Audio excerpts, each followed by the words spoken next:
एक मुसलमान 10 हिंदुओं के बराबर है।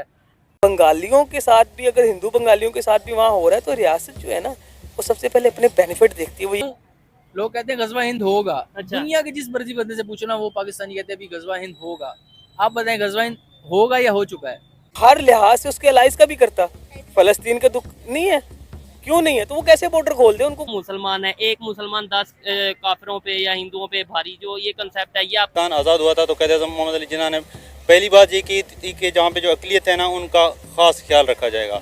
तो देश में माइनॉरिटी है एज अ हिंदू, तो उसमें यह है कि जो भी बांग्लादेश कर रहा है इस टाइम, जो भी बांग्लादेश में हो रहा है, कोई भी लॉ एंड ऑर्डर नहीं है, कोई भी मतलब कोई भी इस टाइम टेक ओवर में नहीं है, किसी की कोई बात नहीं मानी जा रही। एक दिन में उन्होंने बाहर से नोबेल प्राइज शुदा यूनुस साहब को बुलाया है और अगले दिन उन्होंने उसे हेल्प ले लिया है। ठीक है। तो मतलब ये हिसाब इस टाइम चल रहा है कि कुछ भी उधर लॉ एंड ऑर्डर का सिचुएशन नहीं है, तो उसमें कोई भी किसी भी किस्म की इंटेलिजेंस बना के अपना एजेंडा पेश कर सकता है कि जी हिंदू आ रहे हैं या नहीं। चले, हम तो कहते हैं हमने अफगानिस्तान से बहुत से रेफ्यूजीज को गले लगाया, हमने उनको 40-50 साल पनाह दी और अभी भी बहुत सारे रहते हैं। ठीक है। आप बताएं इंडिया लेगा उनको?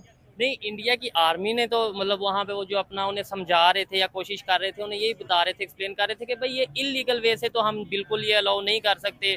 अच्छा। तो आरएसएस क्यों नहीं धरना देता है इंडिया में कि जी ये हिंदू है, हिंदुत्व राज है, तो इसको बुलाओ? और उसमें तो बड़ी बात का की जा रही है, इंडिया के जो लोग हैं उधर तो ट्रेंड चलाया जा रहा है all eyes on Bangladeshi Hindus, और वहाँ उनके पीएम ने भी स्टेटमेंट दी है। इवन मोहम्मद यूनुस को उन्होंने ये बोला है, रिक्वेस्ट कह लें या मैसेज कह लें या वार्न कह लें, किया है कि भाई आप बांग्लादेश की मिनॉरिटीज के ऊपर वर्क करें, ये जो अटैक हो रहे हैं इन्हें रोका जाए। इंडिया चाह रहा था कि इंडिया, क्योंकि आपको पता है एक इंडिपेंडेंट फॉरेन पॉलिसी हमेशा प्ले करता है, वो अपना फायदा देखता है। जाहिर बात है। इंडिया कभी भी किसी मुल्क का फायदा नहीं देखता। इंडिया ने ये सोचा कि चाइना को तो कंट्रोल, अच्छा इंडिया क्यों नहीं चाहता था? इंडिया देखें आपके, इंडिया की चाइना से के साथ जंग हो चुकी है, अभी भी चाइना के साथ इंडिया की उस तरह दोस्ती सलेगी नहीं है। रफ एंड टफ दिखाते हैं दुनिया को कि हम रफ एंड टफ हैं, रफ एंड टफ हैं। ठीक है। तो इंडिया तो बड़ा खुश होता कि जी चाइना को पकड़ने के लिए तो उन्होंने एक और बेस बना लिया है, ठीक तो है। हमारा तो काम आसान हो गया है। बट इंडिया को ये भी पता था कि यहाँ से फिर ये हमारे मुल्क में भी ऑपरेट कर सकते हैं। ठीक है, यानी कि उन्हें ये पता था कि आज अगर नेबर को यूएस जो सा वो अटैक कर सकता है, हिट कर सकता है, कल को इंडिया पे भी बारी आ सकती है। जो कि हमें भी समझना चाहिए चीज़। हम खुश होते हैं, जैसे अभी हम खुश हो रहे हैं कि लो जी बांग्लादेश में इनकलाब आ गया, बांग्लादेश के स्टूडेंट्स, लेकिन यही चीज़ हमारे इधर आएगी तो तब हम खुश होंगे देखिए पाकिस्तान के बारे में। लेकिन क्या आपको लगता है कि ये जब तक हम कश्मीर के चूरन से या ये मजहबी एक्सट्रीमिज्म से ये आगे नहीं निकलेंगे, तो आपको नहीं लगता कि चेंज नहीं आएगा? हाँ ऑब्वियसली, और नहीं, लेकिन ये निकल नहीं ना सकते, क्योंकि अच्छा। फिर हुकूमत के पास कुछ रह ही नहीं जाएगा आवाम से बात करने के लिए। क्या बात करेगा? ठीक है। आप बताएं ना, क्या बात करेगी हुकूमत के? हम इंडिया को नहीं छोड़ेंगे, एक मुसलमान 10 हिंदुओं के बराबर है, ठीक है, ये बातें नहीं होंगी, गजवा हिंद की बातें नहीं होंगी। अच्छा, मैं लोगों को बताना चाहता हूँ, लोग कहते हैं गजवा हिंद होगा। अच्छा। दुनिया के जिस मर्जी बंदे से पूछना, वो पाकिस्तानी कहते हैं अभी गजवा हिंद होगा। आप बताएं गजवा हिंद होगा या हो चुका है? मैं तो गजवा हिंद आपके रिसर्च के बारे में, आपके रिसर्च मैं आपसे, मैं देखने वालों को भी, आपको भी ये कहना चाहूंगा, गजवा हिंद का तो मुझे इस टाइम पता नहीं है। गजवा सिंध जो इस टाइम चल रहा है, गजवा पाकिस्तान चल रहा है, गजवा बलोचिस्तान चल रहा है, शायद मेरी बात बुरी लगे किसी को। आपको नहीं लगता कि मतलब यहाँ पे हमारे इधर गजवा सिंध चल रहा है, सिंध में जो हालात हैं, बलोचिस्तान में जो हालात हैं? वो तो आप बात ठीक है, लेकिन हम ये बात वो आपकी बात ठीक है। अच्छा। लेकिन मैं ये बात पूछ रहा हूँ कि इंटेलेक्चुअली आप मुझे बताएं कि पूरा पाकिस्तान कहता है गजवा हिंद होगा। ठीक है, आपके ख्याल से, आप अपनी रिसर्च भी तो बताएं मैं ना। इसके ऊपर बात इसलिए नहीं कर सकता, देखे मैं अगर अपनी ओपिनियन दूंगा, मेरे पे कोई फतवा ना लग जाए। चले तो मेरे पे फतवा लगवाना अच्छा, मुझे बताएं, ये अगर हम ऐसी ये सोच जब तक रखेंगे कि अच्छा चलें, आप इसकी बात कर दें, आज का जो मुसलमान है, एक मुसलमान 10 काफिरों पे या हिंदुओं पे भारी, जो ये कंसेप्ट है, ये आपको लगता है कि ये एक चूरन है, बेवकूफ बनाया जा रहा है? भैयान, ऐसे तो फिर हमें क्रिकेट में एक खिलाड़ी को भेजना चाहिए, उनकी 10 लोगों की टीम आए, 11 की आए, हमारा एक ही जाए, एक जाए चल जाए बैट्समैन, एक बॉलर चल जाए और जीत के आ जाए, तो मुसलमान है ना? अफरीदी है ना नहीं, फिर भी ऑन सीरियस नोट अगर बात करें, ये जो कंसेप्ट बताया जाता है 10 पे बारी है, 11 पे बारी है, क्या? एक हजरत खालिद बिन वलीद, अच्छा। ठीक है, एक सलाहुद्दीन अयूबी, ठीक है। ठीक है, ये दो आप कह लें, और बाकी हजरत उमर को भी आप कह लें, मतलब उसमें हजरत अली को भी, वो फिर साहबी में आ जाते हैं। बट जर्नैल दो बड़े, ये इनसे बड़ा कोई नहीं आया। ठीक है। तो आप मुझे बताएं, कभी इन जर्नैलों ने अपनी फौज को ये कहा है कि यार हम एक हैं तो वो आगे 10 बंदे हैं? या आप कोई हदीस बता दे कि आप सल्लल्लाहु अलैहि वसल्लम ने कहा हो कि एक मुसलमान है तो 10 जो है वो हिंदू हैं या बुत परस्त हैं उनके बराबर है। नहीं तो ये कंसेप्ट फिर किधर से आया जो हमें बताया जाता है? ये मतलब ये क्या किसी हदीस में या किसी मजहब में नहीं है, इस्लाम में नहीं? ये ज़ियाउल हक ने हमें बताया है। अच्छा, यानी कि ये समझ लें हमारे अंदर जज्बा जगाने के लिए हमें बताया गया है। देखिए अगर जज्बा ना जगाया जाए तो फिर देखिए ना, आपने एक पूरी जनरेशन को आपने जो है ना वो ब्रेन वॉश किया है। ठीक है। ठीक है, आप स्कूल में आपके टीचरों ने ये बात, क्योंकि मुझे याद पड़ता है मैं 2 या 1 क्लास में होऊंगा तो मुझे किसी टीचर ने बताया होगा कि जी एक एक मुसलमान 10 के बराबर होता है और हिंदू ऐसे हैं और हिंदू वैसे हैं। बचपन से ही हेट्रेड फैलाया गया है हिंदुओं के बारे में। ठीक है, ये एक सोची समझी प्लानिंग के थ्रू मैं ये समझता हूँ पाकिस्तान में जो एजुकेशन सिस्टम की अगर बात कर लें या हमारे जो टेक्स्ट बुक की बात कर लें, सिलेबस की बात कर लें, ये हमें शायद ये भी बाहर से आता है।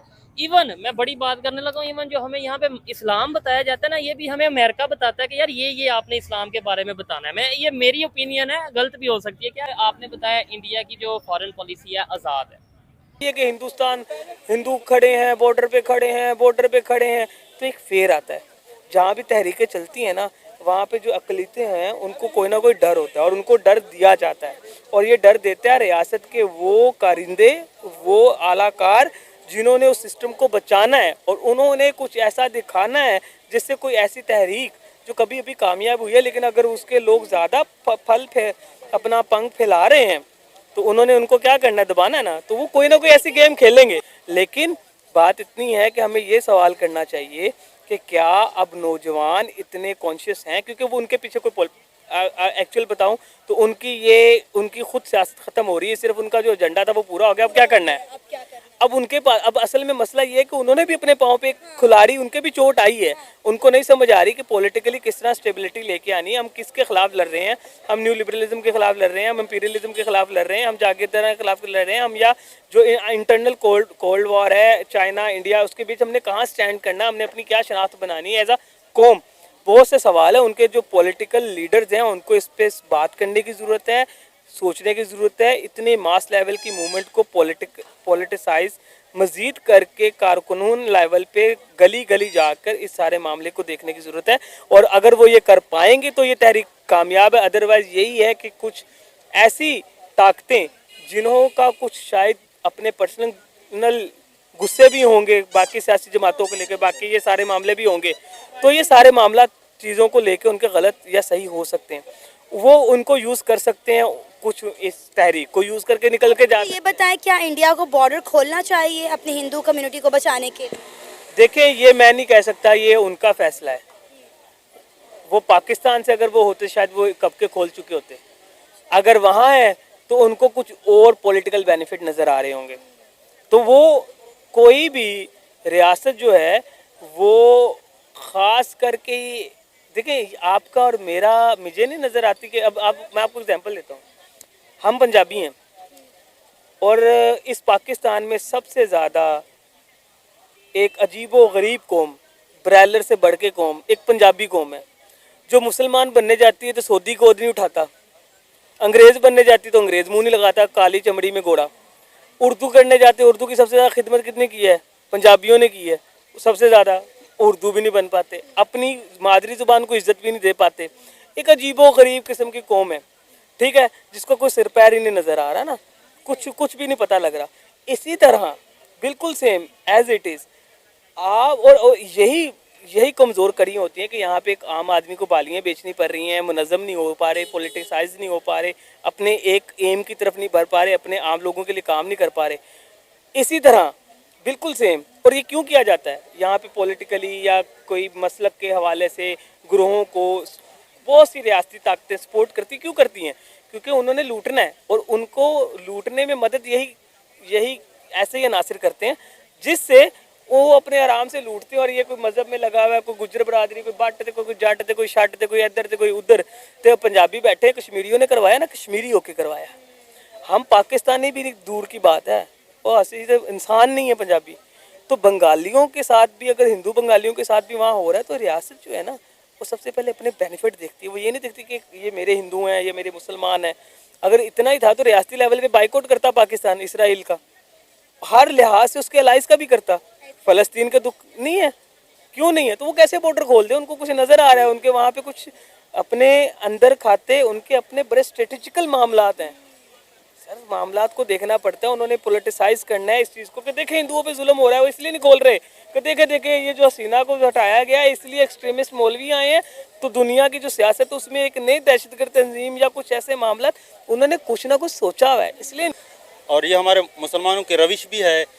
आप हमारे जो है नबी करीम सल्लल्लाहु अलैहि वसल्लम के दौर से देख लें, फिर हमारे सहाबा कराम रज़ियल्लाहु अन्हुम, और जो है जिस तरह हमारे जो फातिहीन जितने भी गुजरे हैं उन्होंने जो भी जगह फतह की है, जो कुछ भी किया है, उन्होंने जो है जो उनकी अक़लियत थी उनको कोई नुकसान नहीं पहुंचाया। उन्होंने कोशिश की है कि अक़लियतों को जो है तहफ़्फ़ुज़ दिया जाए, पहली प्रायोरिटी उनकी वही थी। तो मैं तो यही कहता हूँ कि जो है पहले बांग्लादेश को उनको जो है पनाह देनी चाहिए, उनके तहफ़्फ़ुज़ को यकीनी बनाना चाहिए। बाकी जो कुछ होता रहा है, इनकलाब है, वो तो मतलब एक मुल्क के लिए वो ज़बरदस्त बात है। लेकिन आप देखें ना कि वहाँ की हिंदू कम्युनिटी को ये फील हो रहा है कि हम यहाँ पे महफूज नहीं है, यहाँ पे हमारे साथ कुछ भी हो सकता है। देखिए पिछले कई दिन हो गए, 7 से 8 दिन हो गए, वहाँ पे जो हालात हैं, बदअमनी फैली हुई है, हिंदू कम्युनिटी की ख़वातीन को रेप किया जा रहा है, बच्चों पर तशद्दुद किया जा रहा है, उनके घरों को, दुकानों को आग लगाई जा रही है। उन्हें नहीं पता कि उनका और उनके बच्चों का फ्यूचर क्या होगा, लिहाजा इसलिए वो इंडिया और बांग्लादेश के बॉर्डर पर पहुँच गए हैं और किसी तरह वो चाहते हैं कि इंडिया में एंटर हो जाएँ, और उन्हें शायद ये लगता है कि इंडिया में जाने से ही वो खुद को महफूज फील करेंगे और उनकी जान बच जाएगी। देखिए जी, ये इस तरह तो मतलब ये पॉसिबल ही नहीं है कि जो है इंडिया उनको इतनी आसानी से तो नहीं मतलब उनको इतनी रिहाइश दे सकता। उनके लिए भी एक मतलब सिक्योरिटी थ्रेट्स भी हो सकते हैं, मतलब वो हो सकता है कि वो उनको आर्जी तौर पे पनाह दे दें, जिस तरह पाकिस्तान ने जो है अफगान कम्युनिटी को यहाँ पे पनाह दी थी, फिर पाकिस्तान के लिए वो मसला बन गया।